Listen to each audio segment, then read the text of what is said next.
Have you ever walked into a room only to forget why you entered in the first place? Or have you ever tried to remember something, but it seemed to be caught on the tip of your tongue? 100% of you answered in my survey that this happens to you at least some of the time. And these are all very normal and common memory errors. However, there are countless methods that you can use to improve your memory, ranging from the simple to the complex, and many of them you probably already use today without even realizing it. According to the American Psychological Association's website's Glossary of Psychological Terms, accessed February 2014, memory is defined as the mental capacity to encode, store, and retrieve information. These terms refer to the process in which memory is created. Now, 3/4 of you answered in my survey that you would like to learn how to improve your memory. Well, after listening to my speech, you will be able to identify the different types of memory, as well as some different methods that you can use to improve your memory. Now, the key to improving your memory is to first understand how it works. There are 3 different types of memory: sensory memory, short-term memory, and long-term memory. Sensory memory refers to images or any information that we can perceive with our senses, and it usually lasts a few seconds. Short-term memory comes from our sensory memory, and it is only our interpretation of the information. It can last about 30 seconds on average. Long-term memory comes from our short-term memory, and it can last indefinitely. Many memory errors come across when short-term memory is not properly encoded into long-term memory. Now, with many things, in order to improve your memory, you can first look at some memory errors and then look at some memory methods to improve your technique. According to an online article titled "Forgetfulness: 7 Types of Normal Memory Problems" by Harvard Health Publications in April 2012, there are 3 major types of memory errors, known as blocking, absent-mindedness, and transience. Blocking is when you try to remember something and it seems to be stuck on the tip of your tongue. This is a temporary inability to retrieve a memory. Absent-mindedness occurs when we don't pay well enough attention to something that we're trying to learn. This occurs when we multitask or we daydream, and so the memory isn't encoded securely into our long-term memory. Transience occurs when a piece of memory is lost over some period of time.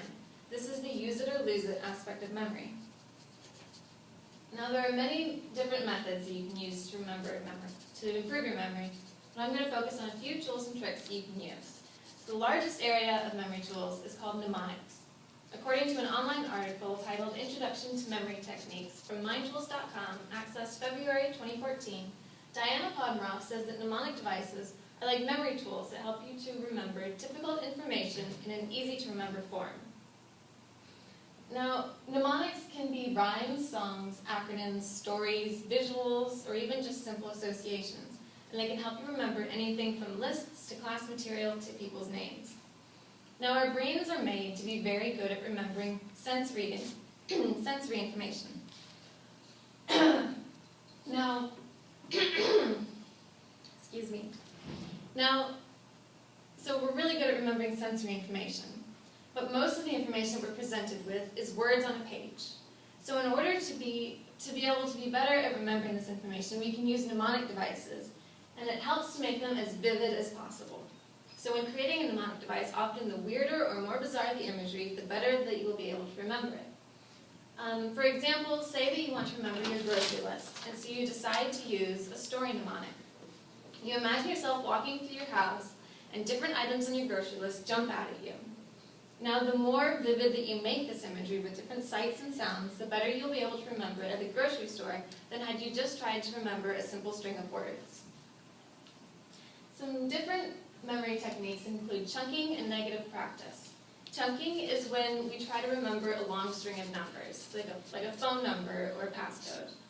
And it is easier for us to remember it if we chunk it into smaller pieces of 3 or 4. Now, according to the Dartmouth Academic Skills Center website, titled 9 Ways to Age a Memory, published in July 16, 2012, negative practice is an effective way to improve your learning. Negative practice refers to when we learn from our own mistakes.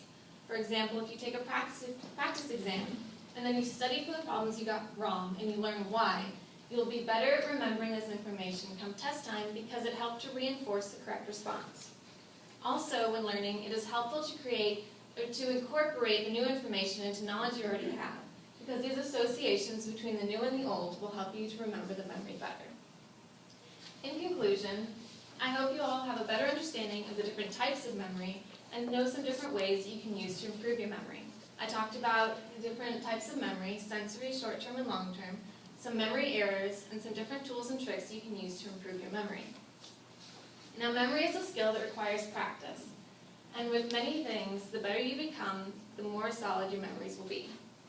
Memory is such an essential part of our everyday lives that it deserves the same respect and dedication as any other aspect. To quote the Roman philosopher Marcus Cicero, memory is the treasury and guardian of all things.